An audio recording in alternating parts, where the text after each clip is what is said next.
Welcome back to the Successful Diligence Podcast. I'm so excited that you're back for another episode. As always, I just am so grateful that you choose to spend your time listening to the podcast. I know that time is your most valuable asset, and so I'm just really grateful that you find value by tuning in. Today's episode is going to be very interesting. I've got with me someone that I interviewed twice. I know you loved both of his episodes, which is episode 224 and 230. Joel Hawbaker, who is a blended family coach, award-winning teacher, author, speaker, frequent podcast guest, soon-to-be podcast host. He loves helping blended families, and he just really loves life and helping people and giving knowledge and wisdom all over the place wherever he can. And what was really interesting is we had such fascinating conversations after our interviews, and Joel brought up the interesting concept about interviewing me on my own podcast, which I really never thought of. And so I said, well, why not? It could be really interesting. So that is what we're doing today. You're going to learn a lot about me, and let's just see where this episode takes us. So Joel, I'm handing it over to you. Awesome. Thank you very much, Michelle. And I'm glad to be here. I'm looking forward to changing up roles and interviewing you. And I'm looking forward to, along with your listeners, learning a lot more about you through this process and this interview tonight. So, yeah, well, then let's get started. So my first question for you is just to ask you to tell us a little bit of your story. I know in the conversations outside of our interviews, you shared some things that I found very fascinating, which is what caused me to ask the question about interviewing you. But what I'd love for you to do is specifically share the parts of your story that your listeners may not already be familiar with, and or the parts of your story that align best or dovetail best with the mission of your podcast. So tell us a little bit about who you are and your background, and what that has to do with your mission and your work today. That is so loaded, Joel. You have no idea, because I have so many different stories that really contribute to the concepts that we talk about on the podcast in terms of building a life of success, creating a life of design, mindset, finding your purpose, like all the things. So I almost don't know where to start, but I'll start I'll start with where I start, like most other podcasts. When I am interviewed, they say, well, tell us about you. Who are you? What are you about? Right. Sort of thing. And really my life is centered around paying attention. And I didn't always have the language for that and what that meant. But paying attention really to other people, and then specifically to myself, because that is the core of how you build a successful life. It's by paying attention to what's going on inside of you, around you, how you're impacting others, and then what the response is and how that all interconnects. And so really life for me is about paying attention. So that's sort of the broad conceptual. Good. Story-wise, I've got a lot, so we can dig in. Yeah, definitely do. Well, I know on a lot of different interviews that I've talked about, and some of them I shared on the podcast in the bonus episode, and I think maybe recently there was another one, but, I grew up biracial when it was not cool to be biracial. There were no good hair products. I looked really weird. And I grew up in an all Jewish family, which is, white Jewish family. My father left when I was 3. And so I thought I was white till I was 14. Like literally I was like, oh, I'm mixed, but I'm white, and had no concept about what being Black was, or that the world saw me as a brown person or a Black person. So when the kids would make fun of me, because kids can be really mean, I internalized all of those insults and all of those mean comments and all of the bullying. I internalized it as something wrong with me versus understanding that it's sort of a different level of, meanness, because it's all right. mean. But it gave me a lot of self-esteem issues, rejection issues. I was alone a lot. My mom had to work a lot because she was a single parent. I sort of lived like a foster kid where I stayed with my aunt and my grandparents. Basically, I lived with them during the week and went home on some weekends, and some weekends I didn't. So I always felt disconnected and different. And I really made a lot of bad choices because of that. I chose, interesting relationships. I started, being sexually active really young, hung out with really fast and risky friends who introduced me to really risky lifestyle behaviors and choices. And that led to Mm-hmm. some trauma. And then it wasn't until January 2nd, 1992, that was the day that changed my life. And that was a day where I witnessed a boy in my class take his life in front of us. And he Oh, did it by, and I tell the story differently when I'm interviewed on different podcasts. And I think I've shared it here too, but he had a styrofoam cup on his desk. And it was the day back right after the, holiday break, January 2nd. And it was second period English class, and he was a weird kid. No one really paid attention to him. And on this day, he had a white styrofoam cup on his desk. He had a pencil, and he was stirring whatever was inside of the cup. I later learned it was cyanide. And what he mm, did was he drank it. And, if you know what cyanide does, it burns everything that goes down. And so as he's drinking it, he's convulsing and making sounds, and everyone thinks he's having a seizure. And I was the last one out of the room. And when I looked back before I left the room, his body was on the floor, no life left in him. And I knew that he had just died and taken his mm, life. And so everybody's freaking out and crying and, oh my gosh, blah, blah, blah. And I was just numb, right after. And I left school. I was used to skipping school. So I just left school. um, and then I remember that they named the gym after him, and they planted a tree in his name and brought his mom and his dad and his brother to the school. And I remember being so angry, and really beyond anger, filled with rage, like a deep seated rage, not at him, but at us, because mm, it was sort of like, how dare we pay attention to this kid and celebrate his life after he was gone, when we did nothing when he was with us. And if anyone had paid him a little bit of attention, maybe he would have made a different choice. I don't know. mm. And I say that now. I didn't have the language for it. I just felt the Right. rage at that point because I was 17 years old.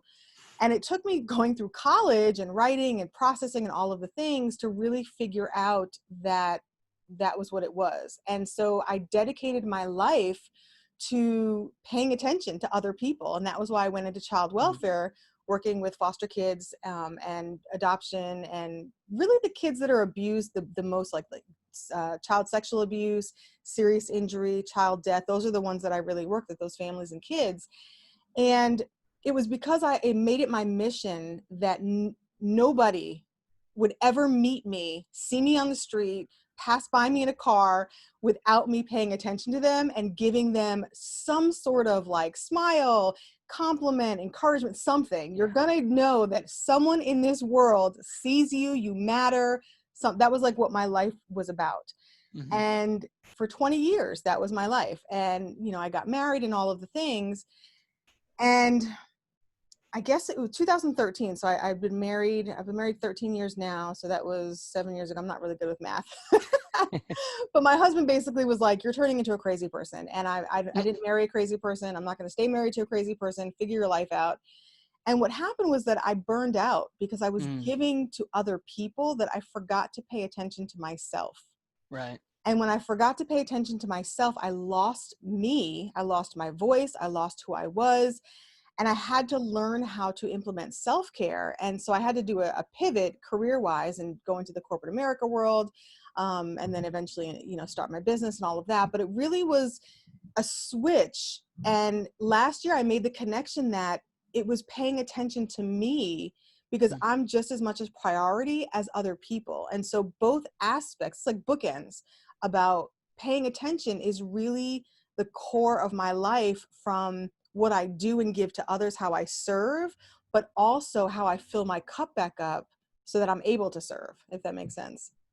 yeah, absolutely. And that's an incredibly powerful story. I'm sure that had an impact not just on you, but on a number of your other classmates as well, in terms of hopefully driving them to also make different choices, and kind of like you talked about, just being respectful to people and showing them that you acknowledge their personhood, that you acknowledge their humanity, because that we never know the impact that can make on someone. Exactly. You never know what someone's going through. I mean, there have been people that Right. when I've been like homeless people or just in the supermarket and I make eye contact, first of all, making eye contact is so weird nowadays. Nobody does Right. that anymore. And then when you smile or you say something kind, it's amazing how people light up from that. And the Hmm. impact that that really can have on someone is tremendous. And I think we undervalue that and really don't pay attention to how much that can really impact another person. And, you know, I was thinking, because I'm still friends on Facebook with some of those people from my high school class who were in that room with me. Hmm. We've never talked about it. We've never Mm. mentioned it again, never talked about it. I have no idea if they remember it. I mean, I'm assuming they couldn't forget something like that, but, you know, Right. I've never had a conversation with anyone from the school about it Hmm. again. Wow. Yeah. I guess on one hand, that's surprising. And on the other hand, it makes sense because it's not the sort of thing that I imagine people would probably want to reminisce about. You know, when you think about people talking about their old high school days, it's normally more positive things, or it's sharing memories of a teacher that you particularly liked or disliked, or, you know, that sort of Or thing. the But prom or yeah. right. Yeah. Shared experiences of a different variety Yeah. seems Which to be makes that. sense. Yeah. Yeah. Um, okay. Well, great. So that sheds a lot of light on your passion for working with, like you mentioned, foster youth and kids who have been abused and that sort of thing. I know we've talked some off air about me working in some of the same spaces. You know, the school that I teach at is associated with a second chance home for kids who have been abused, abandoned, neglected, whatever. And so I know we connected over some of those things and just shared some stories about that. Um, but that leads me to my next question, which is knowing what you know now, what would you tell yourself from a year ago or 5 years ago or 10 years ago in terms of taking care of yourself, or the importance of acknowledging that you also need to make sure that your cup is filled in order to serve others? What are some things that you would share with a little bit younger you? It's so interesting because, you know, I think of my life in different seasons, Mm-hmm. and who I am is fundamentally so different in each different season. So I would tell myself different things in different seasons Okay. because one thing that I am, so I'm writing a book. It's called The Pebble in My Shoe, and it's sort of Mm-hmm. all about this, like, you know, sort of my philosophy about life and the fact that paying attention can literally save a life, both someone Mm-hmm. else's and your own.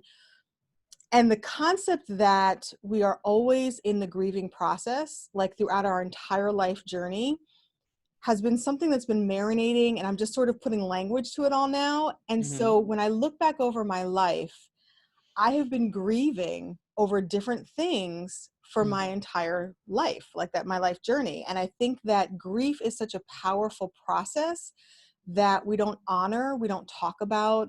It's messy, you know, it's Yeah. cyclical. There's lots of different emotions and stuff that goes into it. And so people don't always either have the language or talk about it. And I love to talk about controversial things anyway. So, so I bring it up and I'm like, let's go.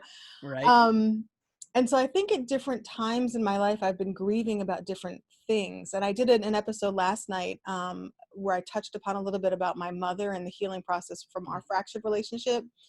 And so I think from like, I don't know, you know, I've struggled the last 5 years. I think marriage is an interesting thing.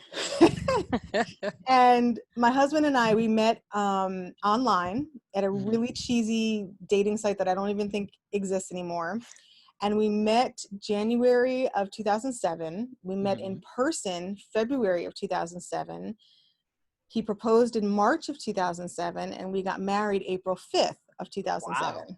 So it was really, it All was right. 90 days. And in 90 days, my life fundamentally shifted. And Yeah, it, it's a different sort of 90-day program than a lot of the online ones that you see. yeah, and it was nothing like the 90 Day Fiance show that's on now. It's like nothing like that. But at that point in my life, I was at a crossroads where I was sort of like asking myself, is this really all there is to life? Because if this Mhm. is all there is to life, I just want to die. Like, this is not Mhm. it. You know, I was in that, I had graduated with my master's. I was working, I was serving in church. You know, was living in this really cool, really cute apartment. Um, but when I looked around at everybody in my life, everyone was miserable. Nobody was living with joy. And there was like no reason to get up on a Monday morning. And I was like, really, is this it? Is this all there is? This cannot be it. So when I met my husband, 90 days, I moved from Connecticut to Maryland. no, he was in DC, but we lived in Maryland. Yeah. Completely uprooted and took on another role. And I don't think I gave myself time to process it all, because I started a new job. I got married. I bought a condo. So I was now a homeowner. I was all of these major life changes within 90 days. Right. And so that first year was really, really, really, really hard. Really hard. And those first 5 years were really, really challenging. And I think I would tell myself in those years, when I was grieving the loss of who I was, not knowing who I was becoming, I think I would tell myself that you need to give compassion to yourself just like you give it to other people. And you need to give yourself grace just like you give it to other people. I have a very type A personality, high drive, high expectations. I was my worst critic. I had really negative self-talk. My mind, my mindset and my self-narratives were very toxic. And I think I would have, if I was talking to myself, I would have like coached myself to be just more compassionate and give grace to myself that I was giving to everyone else, because I was just as worthy of that.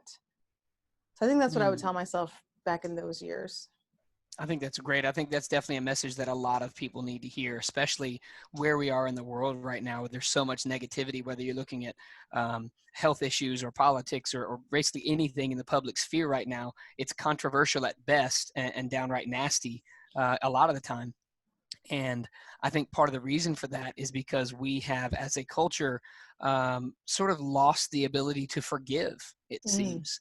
And it seems like we've lost the ability to forgive others. And that suggests we also might not be so good at forgiving ourselves either. And so I think what you just shared about being compassionate, both to ourselves and to others, I think that would be a great message for people to hear. And to really internalize, like you mentioned, maybe try to help change other people's self-talk or self-narratives or whatever as well. I think that would be, I think that might be a game changer for a lot of people. So, yeah. Well, and you brought up a big word too, forgiveness. And it's interesting. I was listening to Ravi Zacharias last night, and so my quest for, so I'm a questioner, asking new questions. That's how you learn. Thinking is really asking questions, right? And so I've always been really inquisitive, always wanted to understand human behavior, always wanted to understand how things work and interconnect and all of that. And so I've had two different identity crises. One was my racial identity crisis, and the other was my spiritual identity crisis. And when I look back to college, when I was balancing out my racial identity, I had an English teacher who I think was Henry David Thoreau incarnate, because he just loved him. He like ate him, breathed him, just was him, right? But I remember he said one day, "It is true that there is truth, whether you believe it or not." And that statement rocked my world. Yeah. I think it would rock a lot of people's worlds today in the sort of postmodern world that we tend to live in. Yeah, but it is true that there is truth, whether you believe it or not. And that got me on my quest to what is truth. I wanted to find truth. And so that's why I'm always talking about, number one, you have to tell the truth to yourself, and you have to be honest, because you can't build on a foundation that's not truthful. Right. And in your quest for truth, it's a journey, right? And asking those different questions and accepting the truth is, well, first of all, acknowledging the truth, hearing the truth, accepting the truth, embracing the truth, and then living the truth are all journeys of themselves, right? Right. But last night, Ravi on his YouTube, one of his, because he's passed on, at one of his sermons, he said there were 4 universal truths and absolutes in life. And he used the word absolutes. And I was like, absolutes? I never thought about that, because there is truth, right? Yep. But is it true there are absolutes, like things that are non-negotiable, absolute? And I was like, well, that's interesting. I've never explored that concept. And you know what those 4 are? The 4 that he said were evil, justice, love, and forgiveness. And what made me think of that is because you just said forgiveness. We all, understanding that we deserve our own forgiveness. We have to forgive ourselves before we can forgive others, because you can't give what you don't have. You can't have it unless you own it. You can't own it unless you've experienced it. And I was like, forgiveness as an absolute. That's interesting. That's interesting. So that's sort of where I am now on that because we're always on a journey. We're always on a quest. We're always endeavoring to be the best version of ourselves. And I don't think we ever reach that until we pass on from the earth. And so I was like, that is so interesting. So I don't know how I got there, but forgiveness. That was the, Yeah. that was the thread. No, I think that's wonderful. I love those 4 absolutes. And I love that you mentioned that term. That's one that we talk about a lot in the history classes that I've taught for. This will be about to start year 15. Wow. When I start teaching, before we ever crack a history book, we spend 2 or 3 days discussing the idea of worldview, right? Which is your set of fundamental beliefs that shape how you interpret everything around you. So your worldview is yeah, it is. It's exactly right. It's kind of the grid through which you interpret all the data points that come your direction. And a lot of people, 1, aren't aware they have a worldview. And 2, if they are aware they have one, they don't know where it came from or what comprises their worldview. They don't know, they've never consciously identified what are their core beliefs and how do those things shape my interpretation of things. How do they shape? The term we use for it is perspective. So your worldview is your beliefs, your perspective is how you interpret the things that come your way. And that's based on your worldview.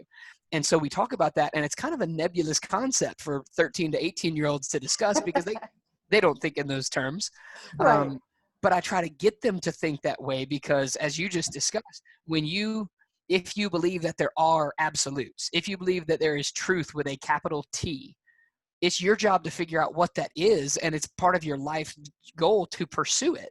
If you don't believe there's truth, then what are you doing? Well, you're doing whatever you want, and you still can be a very good person, but why? Like I saw a sermon title the other day, I forget who it was, but it said, it was along the idea of if there's not a God, then there's no real purpose with a capital P. Because what you're doing may be good and it may be worthwhile, but ultimately what good is it going to do in the grand scheme of, the entire existence that you're going to have that one day is going to end on this earth? Well, what is good then even? Because that's exactly right. Yeah, my husband is very much like he has studied worldviews. He's an apologist for those Christians out there who knows what that is. So he is like, he digs deep into this. And I have to, of course, listen to it all. But it's really interesting and fascinating. I love how you put that. If my wife had heard that, she'd be nodding her head. Yes, I have to listen to it all too. I think all wives would agree with that. But That's it's fantastic. Really interesting. I've learned a lot. But it's fascinating that, and I've always been a lover of language. I'm a writer, so I love language. And what I've learned a lot in terms of unpacking worldviews and beliefs and core values, because all of that is the work we do also, that I do, with the mindset and your beliefs and, how do you communicate and interact with people and filter, we call it all these different things and all these different words, and language matters, what you say matters. But more than that, the clarity of understanding, because you can say, good, and to you good means one thing, but to me good means something else. And so you have to clarify terms, clarify understanding, and that takes time. It's tedious. It takes the work of conversation. Exactly. Well, and also what you were talking about in your Facebook Lives when you were going through your first universal principle, which we talk about in your episode 230, I think so. Which is communication and over communicating is what you were talking about. And when you communicate effectively, you're using active listening, you are consciously aware, intentional, and purposeful with your language, and you're making sure that there's a clarity of understanding about what you're talking about, because again, that's your foundation for understanding and connection, which we lose today. And I think that's why there's so much conflict and misunderstanding, because we don't communicate effectively anymore. Right. Yeah, I think you brought up a lot of good points there. And first, let me just say a giant amen, because I agree with everything you just said.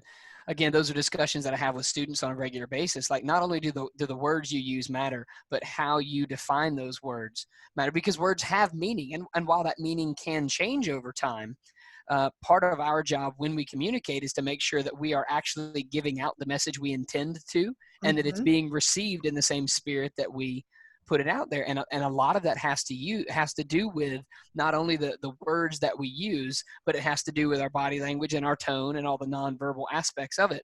Exactly. But I love a lot of what you said too about active listening. I'm reading a book right now by Bob Berg called Adversaries into Allies. And every single page, and it's about becoming what he calls an ultimate influencer, with a U and the I capitalized there. And it's about creating win-win situations instead of I win, you lose, instead of it being a zero-sum game, because he does a lot of work with business. Like that's kind of his business, and leadership is his niche. And I'm reading this book, and every single page I'm nodding my head and underlining and nodding my head and underlining, because I'm reading it and applying it to the blended family world. Because you think about that, and you with your work in terms with social workers, if you can take someone with whom you have been contentious in the past and find a way to not just coexist but cooperate, that's going to create a knock-on effect that can last years and have tremendously positive effects on everybody in the family unit. Yeah, and so and every relationship. I mean, every that's right. relationship that you have. Exactly. So this idea of adversaries into allies really has me intrigued, and I strongly recommend that book because it goes a lot with what you were talking about. And there's a phrase he used in another book that I love that has to do with active listening. He says, listen with the back of your neck, right? So that you're really, like, you're leaning in and you're paying attention. And that phrase just stuck in my brain. And that's what I think of when people talk about active listening, because you're exactly right. It's tedious sometimes to make sure that we are communicating what we mean to, when we mean to, in the way that we mean to. But if we don't do that, then everything becomes a bit slapdash. And that's when misunderstandings occur. I had a conversation with a teenager recently, and this person was telling me about how very easy it is for one of their parents to misinterpret tone, whether it's in a conversation like this or in a text message or an email. And that was a source of frustration, because if everything you say has the potential to be misinterpreted, I can imagine that becomes a difficult, strained kind of relationship. Right, and some people just be like, forget it, I'm not going to talk anymore. That's exactly right. And one thing you brought up too that it made me think of is this idea of conversation as a relationship building tool, because you mentioned that you talked about your story going very, very quickly from we met on in person, we started dating, we got engaged, we got married. Like that's a pretty quick thing. I imagine there were a lot of conversations in those 90 days, right? But then that also meant you had to have more afterward. Yeah, and the conversations, I mean, we would talk for like 20 hours, one day, or 12 hours, fall asleep on the phone, all of the cutesy stuff. But after 90 days is when the mask comes off and the real you comes out. And when you're married, and when you're married, and we were very clear about what we were looking for. We were age 32, so we'd been through all of different kind of relationships. We both had serious relationships. I'm not engaged, but I've been proposed to before. Like we both had serious, histories. And so we were very clear that we didn't really even date. It was more like after 2 weeks, he said, I love you, you're my wife. And I was like, yeah, okay, you've never even seen me, whatever.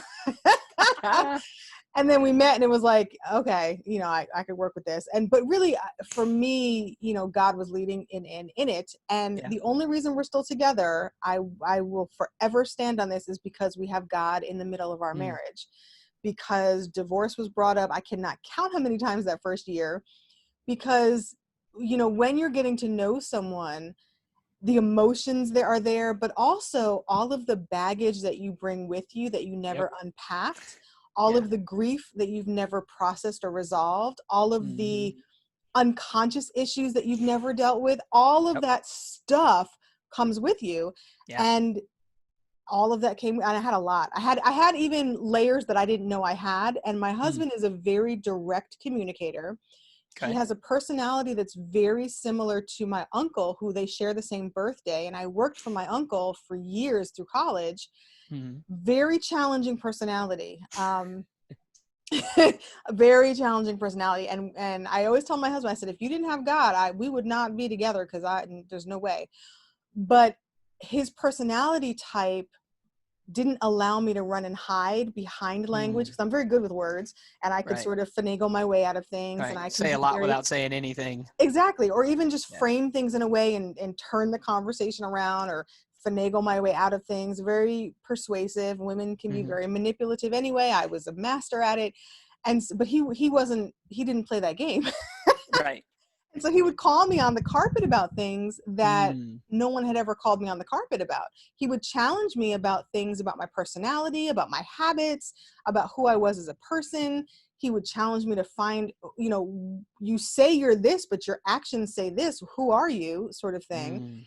And really made me take the onion layers away to find out who I really am and to accept it. And then I had to learn to embrace it, love it, forgive, and then that was when I could start to love and be empowered by who I am once I went through that process. But I really credit him a lot because it was hard and, it's rough. And, but it goes back to that truth. Truth is not always easy. It's messy. It's hard. Doing the self-development work is hard. It takes effort and intention and being purposeful. And I think it goes back to what I would tell myself. I didn't support myself through that process, and I didn't have a lot of people around me to support myself. And then I had this guy I'm living with, and that, I had this perception of what marriage was and what a husband was, which is not reality because we always romanticize it, right? Prince Charming is not what reality is. Right. And so I think that if I had given myself more support and allowed myself to embrace that compassion, it would have been an easier road for myself, I think. I think that's why I'm so passionate with my one-on-one coaching clients that I have now, to give that to them and to mirror that for them and to model that, because so many people don't have that and they don't know how to do it. And it's a long journey to get there. So. Yeah. So you mentioned a couple things there that really intrigued me. And one of them was this idea that when you are doing the hard work of figuring out a marriage, it's exactly that. It's hard work. Because you're right. A lot of times we have this romantic view of what it should be like, but we also bring to the table a lot of expectations or preconceived notions that we may not even be aware of until we realize that's not what's happening. And then a lot of times we're angry at our spouse for not living up to our expectations, even though we may not have ever voiced those because we didn't even know that we were holding them.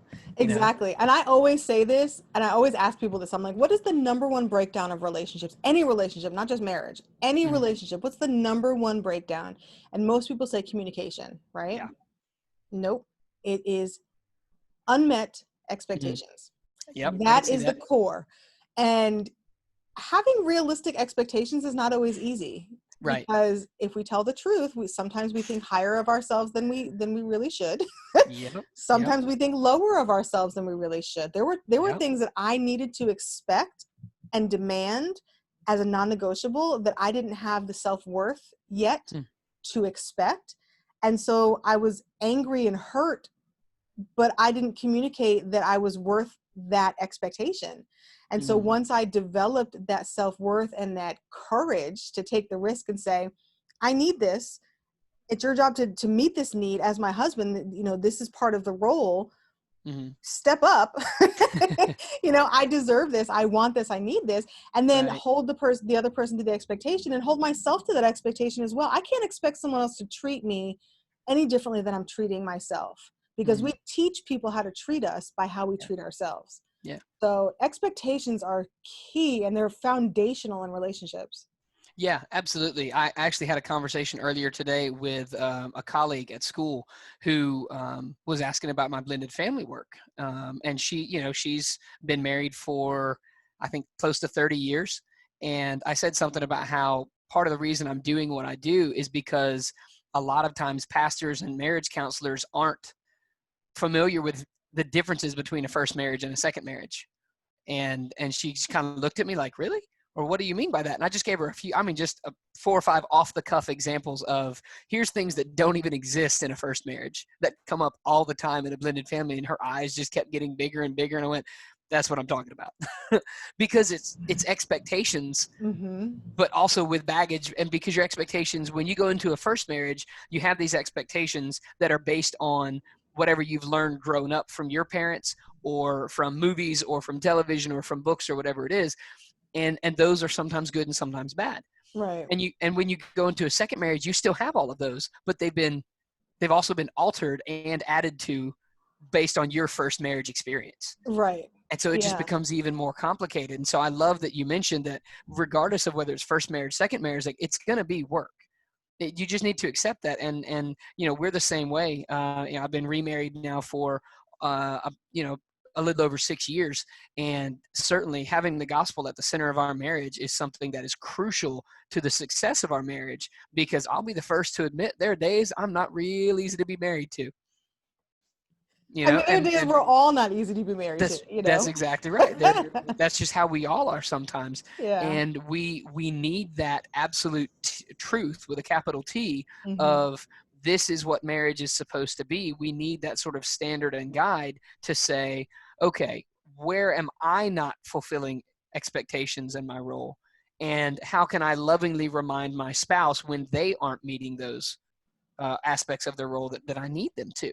Well, Because also, I again, think it goes beyond even just the marriage. I think every mhm, relationship has to have a foundation of understanding of expectations. yeah, Because yeah, even in friendships, I've had friends for over 30 years, and so right, you shift and change through all the different seasons. And I recently had to reestablish a boundary because this one friend would keep going back to the past, and I'm not that right, person anymore. So I couldn't right. relate to what was sort of coming up. Mhm. And that person was still working through some issues and what have you. And I had to be like, I'm not there. I'm not that Right. person. And so I'm not going to talk about that anymore, Right. Yeah. and coming to that understanding. And it's okay to agree to disagree. It's Right. okay to have a different opinion. The issue is respect and understanding a foundation of expectations Yeah. and what really is the purpose that each of you have for the relationship. That's important to know. Yeah, I think, and you hit the nail on the head there where you mentioned it's not just marriage, it's every relationship.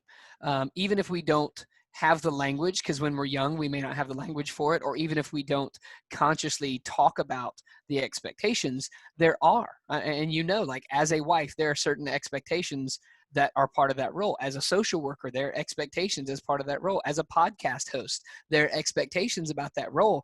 And if your expectations and whoever you're in relationship with, their expectations, if they don't match up, there's going to be friction, right? I know, obviously, like I really enjoyed working with you and being interviewed on your show because it was an easy process. We got along fine. Like I knew going into it what it was going to be like, and it was easy and wonderful and great.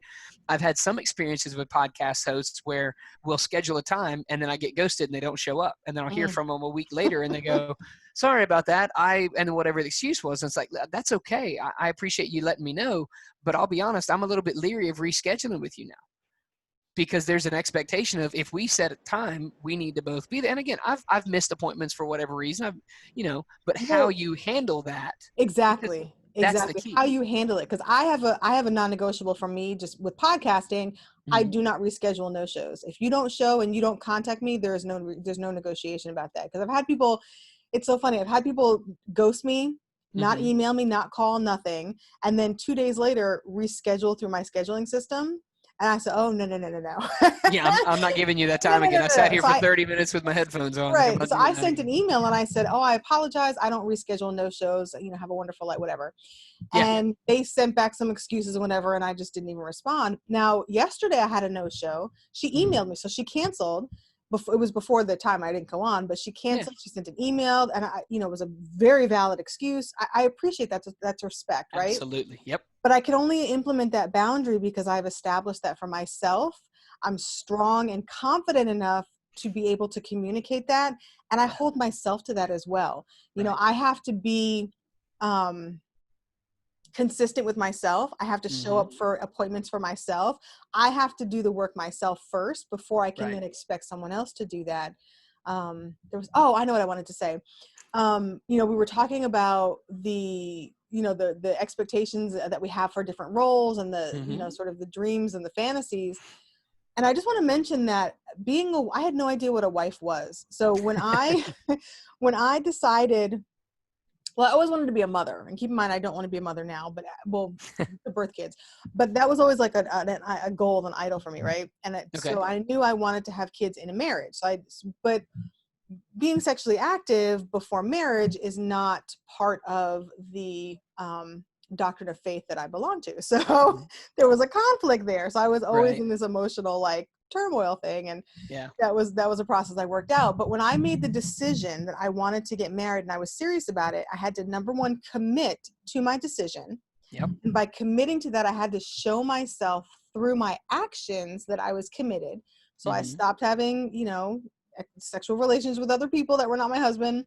I, didn't know what a wife was because my mother never dated after my father left. So I've never seen Mm. her in a relationship since then. Wow. So that's a long time. Yeah. my grandparents, my grandfather just turned 100. My grandmother I is saw 98. that. That's so cool. Yeah. And they've been married. That's their second marriage. And they're a Mm-hmm. blended family that did not blend very well at all. Mm-hmm. And they've been married, I want to say like over 50 something years, could be close to 60 now. I can't remember how many years, but they've been married a long time. So I've seen their marriage, but it Mm-hmm. was not a marriage that I wanted to emulate. I Okay. saw my aunt and uncle's marriages. My uncle cheated. The other uncle was just a very poor example of a husband. The other uncle that I work for that has a personality like my husband, he and my aunt are still married, but it was not a marriage dynamic I wanted. That was when I was like, I'm learning what not to do in that Right. marriage.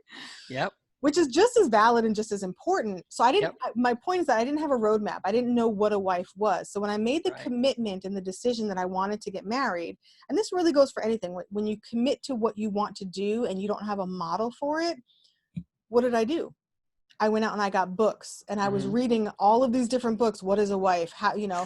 looked for other people, Yep. anyone, whether it was TV, whether it was people in my church, whether it was people in my job. I looked for people who were married to learn, what does that look like? What do they do? What don't they Right. do? So I could sort of filter what I wanted to be like. Mm-hmm. And so I studied what a wife was, whatever the role was. I studied that first, Mm-hmm. so that when I did get married, I sort of had this picture of the kind of wife I wanted to be, not knowing the behind the scenes work that those wives did to become those Yeah. people. Yeah. And, marriage is one of those things. You can talk about it. You can really pull the curtain back, but you really don't know what it's like unless you live it. Yeah. It's sort of like being a gender. If you're a woman, I can Right. tell you all about it. I can Right. expose and pull the curtain back. But until you live as a biological woman that was born a Yeah. woman, you don't really know what it's like. I will never know the experience of being a man. I will never know the experience of being a dog, that sort of thing. Right. Yep. But you can still learn as much as you can. You can get Right. mentors from Yep. books, from coaches, from different people. Yep. And it's the commitment level and the decision and the actions that you take that's important to learn about where you want to go. Yeah. And I love a few things that you brought up there. One, obviously, is the importance of experience. Obviously, we can't all experience everything in the world, but what we can do is learn from our experiences and from those of others, because I'm never going to know what it's like to be a biological female, but I can learn from my relationship with my wife, my ex-wife, my daughters. I coach girls soccer. I can learn from them about females so that I can have better relationships with all of them. Right. So there is some value in learning those things, even if I'm never going to experience it. Right. But I also love what you talked about in terms of when you commit to something, the best thing you can do is to learn as much about it as you can, even before you enter into whatever that thing may be. Right. So as a school teacher, before I became a teacher, I had to learn how to be a teacher. Right. As a soccer coach, before I became a soccer coach, I had to learn, what is it that soccer coaches do? And I love what you mentioned about the behind the scenes work. You hear business gurus talk about all the time. Yeah, it took me 20 years to become an overnight success. Right. That sort of thing, because all of the work, I mean, have you, I know a number of speakers have mentioned this. Have you heard or seen the Seinfeld documentary that he did a few years ago about what it's like to be a stand-up comic? It was No. he did it after the Seinfeld TV show series ended.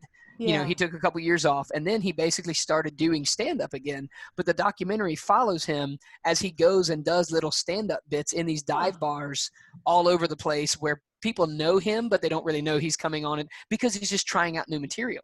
So like we see the HBO special where he's brilliant for an hour or an hour and a half. What we don't see is the 9 months of night after night after night trying jokes that get him booed, or trying jokes that don't really land. He's got to change the timing or change a word or change an expression. We don't see that. We just see the hour and a half of brilliance to go, wow. Right. Or with athletes. Right. We just had a scrimmage with my my U17 girls team last night, and we played pretty well, but it was very obvious from the beginning that we are not in game shape. And so these girls knew our skills are pretty good, but we have not done the behind the scenes fitness work we need to do to get where we need to be. And it's the same thing with relationships. When you look around and you see marriages that are happy and fulfilling and the kind of marriage you want to emulate, you need to know that took work, and it probably wasn't like that every single day. There were times when they probably had some hard conversations. Oh yeah, and they failed forward because Yes. no success. There is no success that happens. I don't care if it's personal, career. I don't care what it is. There is no success without failure. And Yep. how you Yep. handle failure is how you're going to handle success. Oh, I like that. So That's good. That's important. a phrase I might have to steal. How you handle failure is how you fail, or how you handle success. That's really good. You I don't like have that. to steal it. You don't have to steal it. You can have it. Well, thank you. I'll try to give you footnote credit, when I do stuff.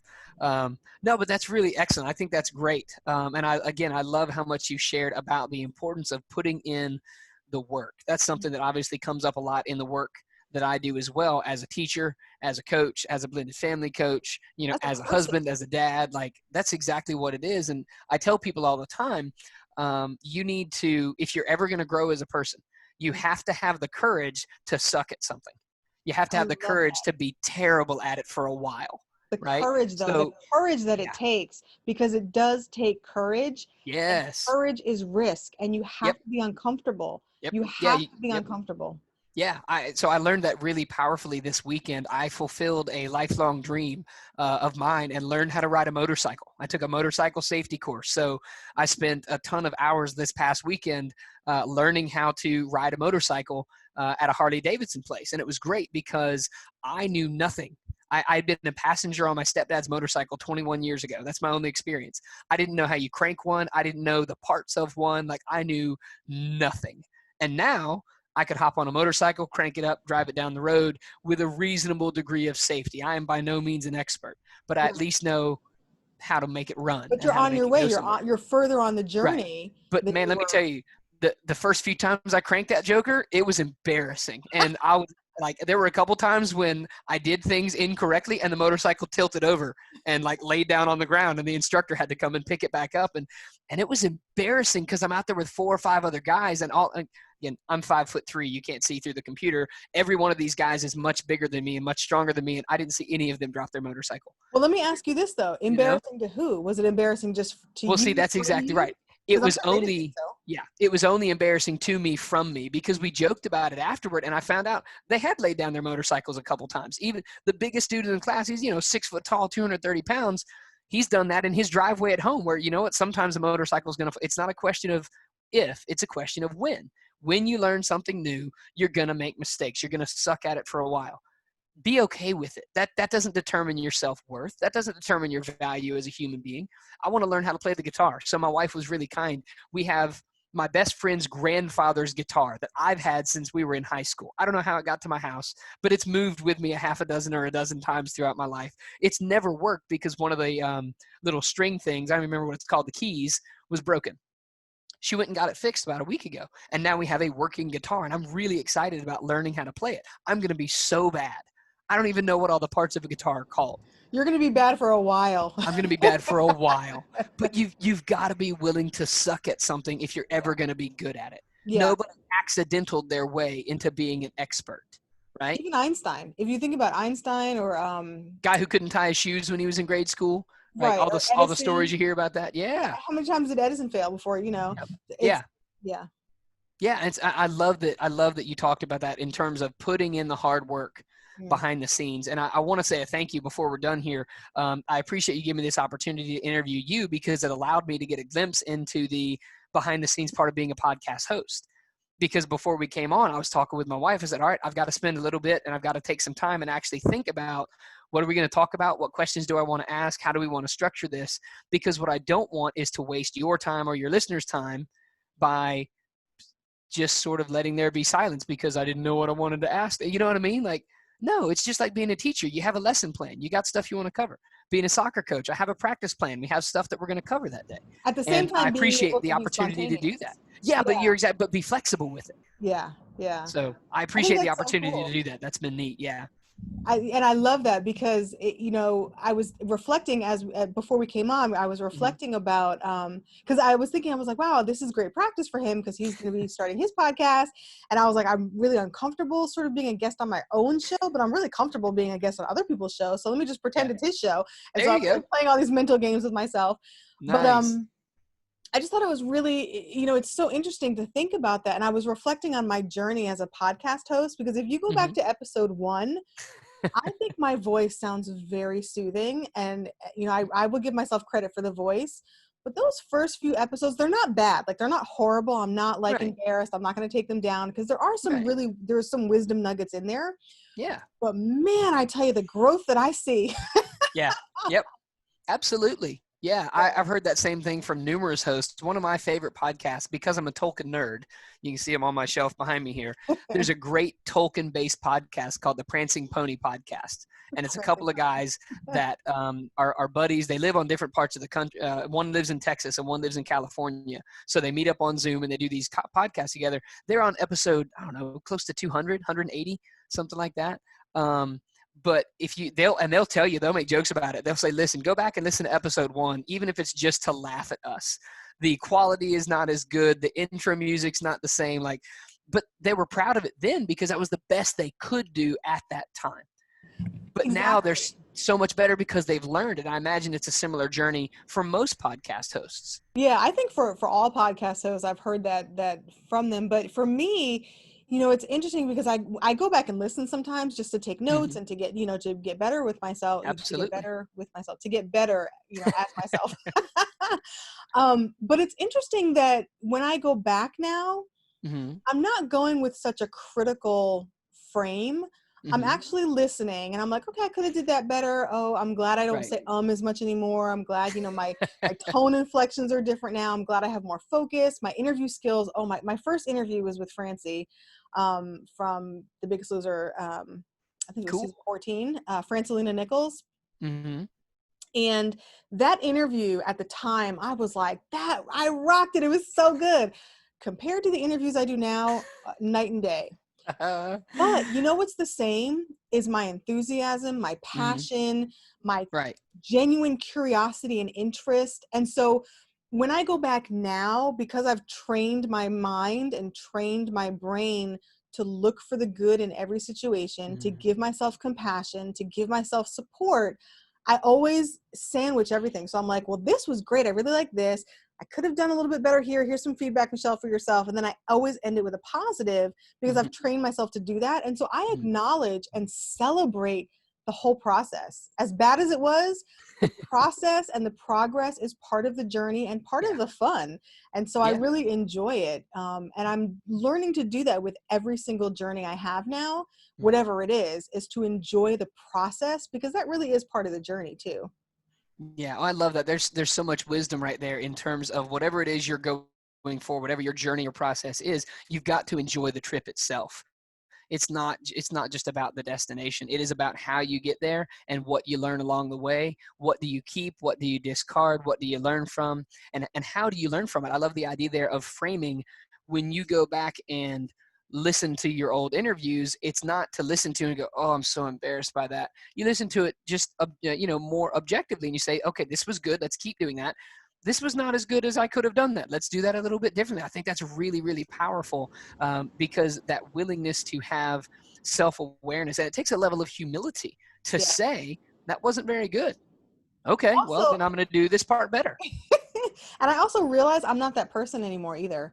It's interesting, like the things that I say or how I was looking at things. And that's something that I love about life, is that becoming the best version of yourself means that you're still you. You're always you, but you're not always the same person, which is beautiful because you can get the world with different aspects of yourself and the different parts of your personhood, which I'm enjoying the process. It's sort of like when you take the trip and you got to notice the cows outside the window when you're driving through the Midwest. You got to notice the cows.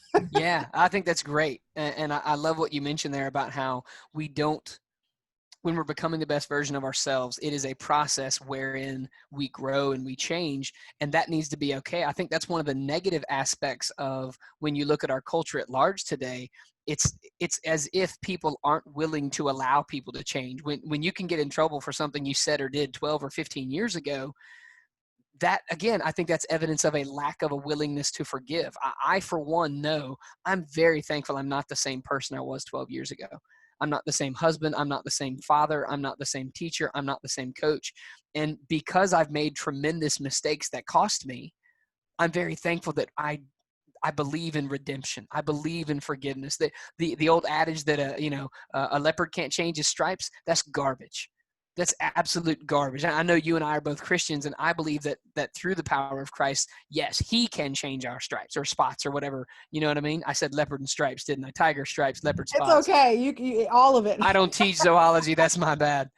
But the thing is, we can change. We Yeah. can become a new person. And I'm telling you, I'm so thankful for that, because I've seen it in my own life where, just like you said, I'm really glad that I'm not the person that I was in the past. I'm thankful to still be me. There are aspects of me that aren't ever going to change. I'm probably going to be annoyingly bubbly most of my life to a lot of people. That's fine. But what I'm annoyingly bubbly about is not the same as it was 10 or 12 years ago. Yeah. And that's a good thing. I really believe there's a core of who we are when we were birthed into this earth, and that will never change. And unlayering all of this stuff to get to the core is really the journey and really what it's all about. Yeah. And I love that you mentioned that. It reminds me of one of my favorite parts of the book, Mere Christianity by C.S. Lewis, where he talks about how, think of it in a way that inside each of us is this core central being. Like you were just saying, there's a core of who we are. And every day, the choices that we make and the actions that we take part in, those turn that little core part into a more heavenly creature or a more hellish creature. Our decisions every day are changing a little bit about who we are. And that's what the journey is. So that at the end of your life, did you do everything you could to become who you were supposed to? Or did you not? Did you go down some roads that maybe you shouldn't have? And it's funny. I had a conversation with my principal earlier today. We were talking about the Bible classes we're going to be teaching at the high school this fall.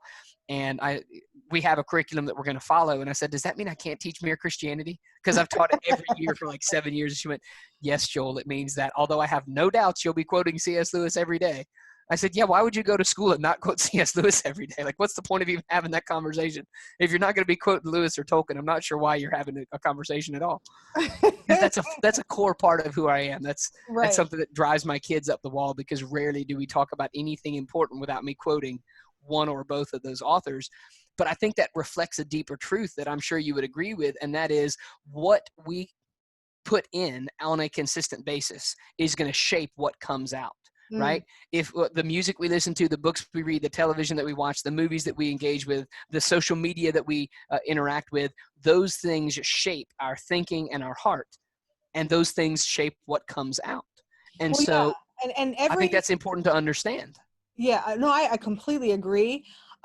Which is why I'm always very intentional about what I allow myself to listen to hear, to accept and not accept, and understand also that every choice that I make, positive or negative, is going to have a consequence. Whether I believe that or not, it's going to have a consequence. And so I need to be able to accept the consequence. So when I'm in like the choice making process, I always weigh, okay, if I make this choice, this is the consequence. Can I accept that? You know, like if I'm going to be lazy today, that means that I'm not getting such and such done. Am I okay with that? And then I make the choice, and then I enjoy it. You know what I mean? Enjoy the choice either way, whatever the consequence is. But I think it is important that, and it's a key about self-care as well, is that we need to be very intentional about what we allow ourselves to be around, to listen to, and what thoughts we allow ourselves to accept or not accept. Even today, I went to get my car state inspected, and I walked in right as another guy from the state walked in, and so it delayed my process. Should have been like 10 minutes. It ended up being like an hour, right? The guy said to me, "Oh, you're just as unlucky as me." And I said, "Well, I'm not unlucky. What do you mean?" He said, "Well, I'm really unlucky. And, when you walked in, and then the guy walked in right at that moment, and now you have to wait an hour." And I said, "Oh, well, I'm not unlucky at all. Trust me, I have great luck." And what ended up happening is that the guy did not charge me for the inspection because I had to wait so long. So it was actually a blessing for me. That's and I was like, I'm blessed and highly favored. What are you talking about? That's exactly right. But my point is that I did not accept his thought. I did not accept his perspective. I did not accept his frame.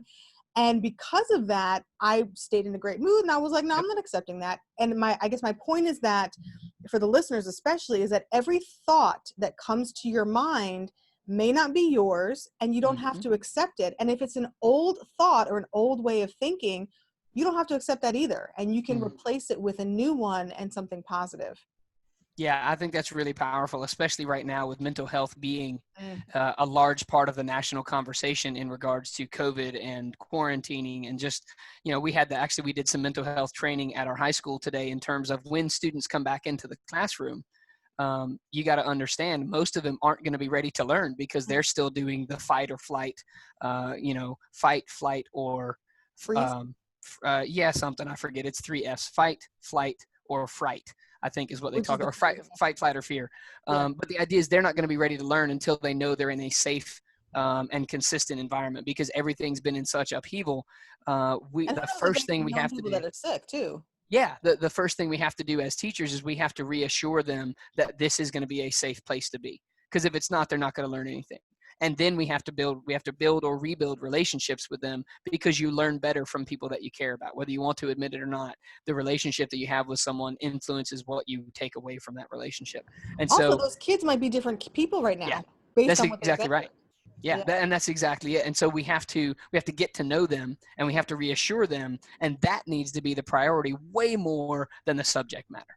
I love And that and you're putting again, the person yeah, first. I love that. it was really powerful. And again, I'm thankful every day for the school that I teach at, because that is their mentality. Like, we produce really high quality students. We've got kids that have been national merit scholars and kids that have gotten perfect scores on ACTs and lots of scholarship, whatever. But what we really try to focus on is helping people become better people, because the academics are great, but ultimately, especially as a small Christian school, our job is not produce good students. Our job is teach people the gospel, because if they understand the gospel correctly, they're going to want to be good students, because part of being a good Christian is being a good steward of the gifts God's given you. That doesn't just mean your athletic prowess. It means your intellectual and your academic abilities as well. Use those things to the greatest possibilities that you can. So we have 3 key teachings, training warriors for Christ, learning aimed at excellence, and maximizing potential. Hmm. Those are the 3 things that our school focuses on, because they all overlap. And I think that's something that's good for us as people to remember as well. We have certain gifts. How are we using them? Are we maximizing those? And are we growing into the people that we were really created to be, like you talked about? Are we enjoying the journey? Are we seeing the cows? Are we enjoying the process? Or have we just allowed ourselves to believe the lie that, well, this is just who I am and I can't change? Exactly, Because it's exactly. not true. I want to clarify also, because some people, when you say Christian, they get Mm-hmm. defensive because people Totally have fair. different Yep. understandings and clarity about what a Christian is. Yeah. Or bad And experiences with people who may or may not have been Christians but claim to be. exactly, because people can call themselves a Christian and really not be in Christ. Yeah, I'll Right. put that way. So what I love is that what you actually went on to explain is it, sort of showing us what you meant by that. So I love that. I just want the listeners to recognize that, because not everybody believes the same thing, and that's okay. Right. And for me, I'm a Messianic Jew, and so I'm always very conscious, because I still am very tied to my Jewish heritage, but I'm Mm-hmm. also in Christ, and I'm very solid about that as well. But I recognize that how you deliver that information and how people receive that information is really important in Yeah. having a conversation that they can tolerate, Yeah. accept, embrace, and hear.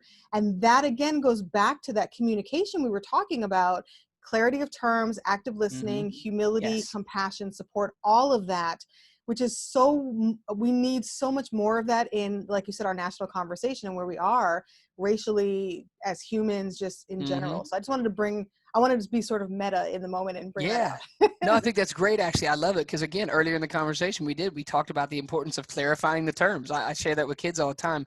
Whoever sets the definitions of terms sets the boundaries of the conversation. And if you don't understand terms in the same way, you may not be having the conversation you think you're having, because you use a word and I use a word and we don't mean the same thing by that We're word. talking about 2 completely different things. You're on Yeah.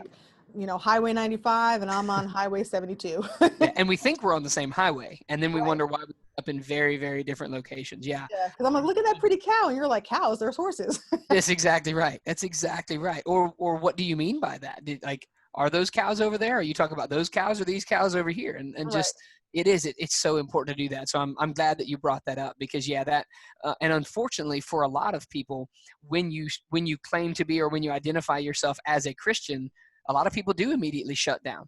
And it's Mm-hmm. because, unfortunately, a lot of people have, and I've been guilty of it too. we haven't lived the way we should based on what we say we believe. There's a great quote, and I cannot remember the guy's name. It's whoever the guy is that wrote the book called The Ragamuffin Gospel. And I can't remember the guy's name or the quote, but or the book name. But anyway, here's the quote. He says, "The greatest single cause of atheism in the world today is Christians who acknowledge Christ with their lips and walk out the door and deny him by their lifestyle. That's what an unbelieving world simply finds unbelievable."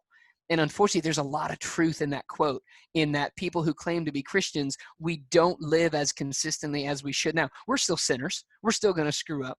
What we should do when we screw up is we should own it, and we should humbly ask forgiveness, and we should sow repentance by changing our actions in the future. That's what we're supposed to do.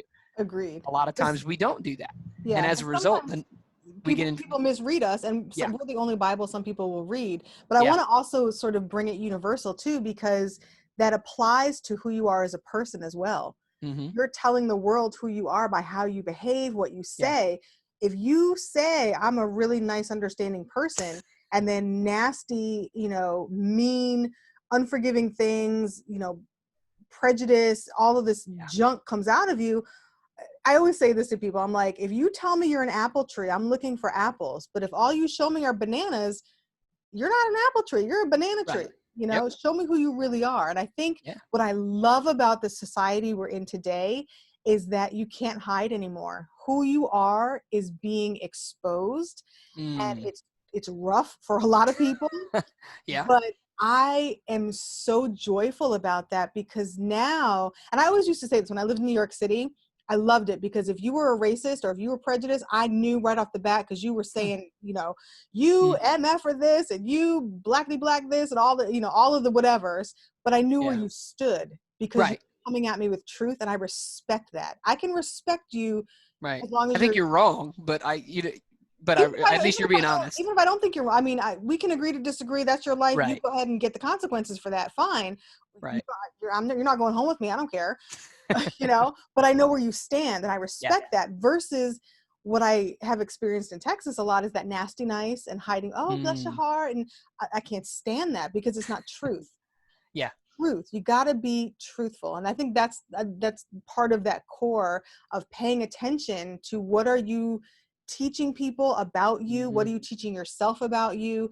Who are you really in truth at your core? You got to pay attention to all of the outside stuff to figure that out, and then pay attention to how you're showing up in the world. Yeah, I 100% agree. And I'm also on board with you in that I would rather have someone who honestly just disagrees with everything about me and my lifestyle, but they're honest and respectful about it, than someone who pretends one thing and then completely acts differently in a different context. Like, we can disagree about literally everything, but as long as we can do so honestly and respectfully, I have no problem with you. None whatsoever. And so I love that you brought that up. And unfortunately, again, I do think that's something that, especially in the South and in the Bible Belt, I think there's been a giant hole in our gospel for a couple hundred years, for a few hundred years. Like, obviously slavery and racism and segregation, those don't fit with the gospel. But for a long time, people convinced themselves that they could coexist well, and we are still learning just how much that has cost us. That is, as a society. The Bible to defend slavery. I mean, absolutely, yeah. And again, it's one of those things where today we look at that and think that's ridiculous. But in the cultural context of the time, they allowed it to make sense, because a lot of people weren't willing to question it. Or the ones who were are the quieter voices. But Joel, some people still embrace that. That's part agreed. Of it today. So. I completely agree. And I live in Alabama. For your listeners that don't know, like, I live in relatively rural Alabama, so I've seen it. And unfortunately, it's still there. But it's also something that, that's one of the missions of my life. I live in a town. If you look it up in an AP history textbook, AP US history, you'll find my hometown of Anniston listed for one reason. It's because our town blew up 2 Freedom Rider buses back in the 1960s. That's what my hometown is known for. Wow. And so the question is, people ask me, we also have like a really high per capita cancer rate. Like, the school system is outrageously bad, even for the state of Alabama. And so people say, well, why on earth do you live there? And I say, well, there's 2 options. I can either go away, which is valid, or I can stay here and try to make it better, which is also valid. Because I know plenty of people who, like my brother and sister, they could not wait to get out of this town, and they don't come back unless they really have to. And that's fine. That's the choice they made, and that's totally okay because they're doing good things where they are. This is home for my wife and I. We love it here, not because of the evils, but because of there are also some good things to be found. There's some good people here, and we want to help expand the number of good people here. And I think that's something that I know you probably came across a lot in terms of the social work that you've done. And you mentioned in previous conversations a lot of different places that you've lived. I'm sure there were pros and cons to all of them. Yes, and Texas is not where we want to be, but this is where we are. I can't even say stuck because we got here and we realized really quickly it's not a place that we really want to settle. But when I tell you, God has not let us out of the state, and even the house we live in, we've lived in the same house for 6 years. And we've tried to move every single year. We've tried to move every single year, and we cannot get out. And so finally I had to say, you know what, I'm just going to embrace it. We're here. And I think there's a lesson in it, because I really believe that if you go around the same mountain, there's a lesson to be learned, and you're not going to get away from that mountain until you learn the lesson. Okay, what is it that we need to learn? What is the purpose? Who do I need to meet? What do I have to do? Show me, so that we can then move to the next phase or season or what have you. But for right now, and so now, we sort of enjoy it more than we used to, but it's really fascinating, this thing called life, and people fascinate me, and it's just so interesting. Yeah. Well, that's good. And actually that worked out really well, because that's a great segue into kind of the lightning round questions that I want to ask you as we get ready to wrap up. Because one of the questions I had for you was to tell me, because again, we've talked about a lot of different places that you've lived. What is your favorite place that you've lived? And what's a place that you haven't lived but you'd really like to? That would be the first of our lightning round questions. Ooh, that's an interesting one. So my favorite place so far that we've lived has been Oregon. I loved living in Oregon. Right. Cool. We lived in Eugene, and it was my favorite place because I was working in my dream job. It rained all the time, which I could not stand. But 3 months out of the year it was beautiful, but it was the most peaceful, happiest I've been in life. I mean, it was, and our marriage was crap at that time, to be honest with you. But for me, it was the most peaceful, self-growth enhancing time of my life, that it was such a special place that we didn't realize how special it was till we left. And I don't know if there's a place that I really want to live, but I have to go to Tuscany, Italy, and to Israel before I die. Cool. Okay, good. I'll take that. I think that's good. Next lightning round question. Give me your favorite book, or books plural if you can't just pick one. My favorite book is my journals. So I have a whole bunch of journals, and my favorite, for me, that is the book of my life. And those are my favorite books to read. Okay, excellent. I think that's great. And that I love that you mentioned that, because it's a very old-fashioned 20th or even 19th or 18th century thing to do, is to keep a journal, and not just keep it, but actually go back and reread it and do that. So I think that's excellent. Next question. Favorite movie? Inception. Interesting. Okay. All right. Just every year on my birthday, I rewatch it, and I was like, I gotta watch it again. Good. Okay. Yeah, I'm that way with the Lord of the Rings. My kids laugh at me all the time because I read that book pretty much every year and watch the movies, and they're a little bit tired of them. I don't know what's wrong with them, but it's fine. Favorite musician or band? Now that's an interesting question, because I don't know that I have one. Okay. Well, give us some that you go to. What are some of your go-tos? You mentioned you were very specific or careful about what you listen to.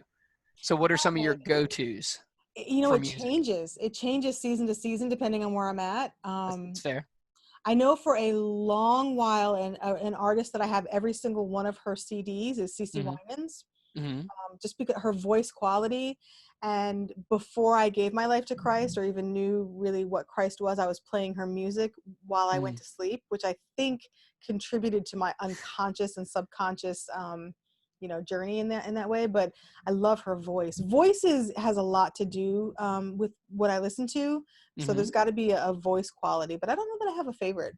Okay. No, I think that's really good. And I love that. our kids growing up listened to audiobooks a lot of nights to go to sleep. And for years, it was the Chronicles of Narnia. And to where the point the kids, like our kids could quote most of those books because they literally heard them hour and hour and hours as they were going to bed and that sort of thing. So, That yeah, was one of my definitely. favorite book series when I was a kid. Right. Oh, listen, if you haven't reread them as an adult, you should. Because was it with you that we talked about Calvin and Hobbes on one of the previous interviews? Nope. So it's a comic strip written by Bill Watterson, and it's about a little 6-year-old boy and his stuffed tiger that comes to life in his mind and imagination. And I love those comic strips from the time I was 10, but I go back and read them now as an adult, and they're even funnier. The guy is brilliant. Like, he was funny as a kid.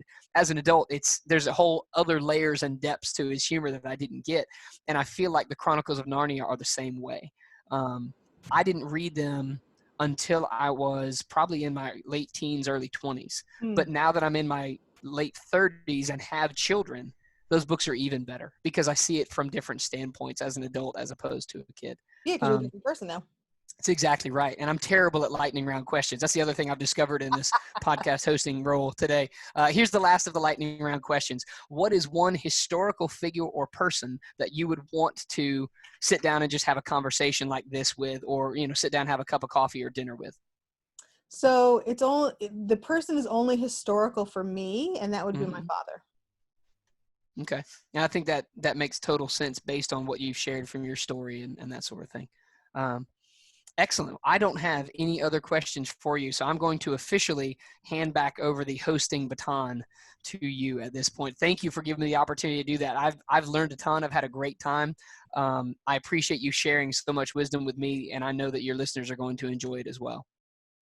Well, I hope, listeners, you got some value from something that was said in this conversation. I know we talked a lot for a long time, but this was really fun for me and really interesting, just to be meta, to be, because I feel like I was modeling and teaching and then learning and answering, and it was so cool, just the whole experience. So I'm really, really grateful that you asked and brought in even the concept to my mind. I think you did excellent as a host. I'm really looking forward to your podcast coming. And listeners, you should be interested too, because he doesn't just talk about blended families. He talks about universal principles, as you heard through this whole episode.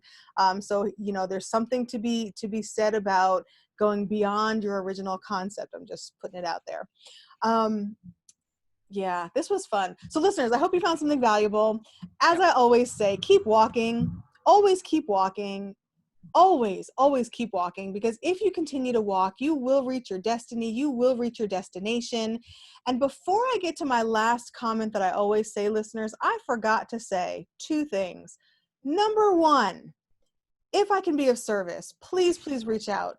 successfuldiligence.com/contact is the way to send an email. Click the link in the show notes to send a voicemail. I'm going to include Joel's information as well. If you want more of Joel, his information will be in the show notes as well. Reach out if you want more. We're here for you. We're here to serve. Both, I'm speaking on Joel's behalf, even though we didn't talk about this, but I know he's here to serve. I'm definitely here to serve. I always say, if you want someone to walk the journey with you, please, please reach out. I'm giving clarity calls for free during this season. Right now it's July of 2020. So reach out, schedule a call, successfuldiligence.com/contact. Click the link in the show notes to send a voicemail. I love to hear your voices. It's so much fun. And again, keep walking. But on the journey while you're walking, always, always choose gratitude.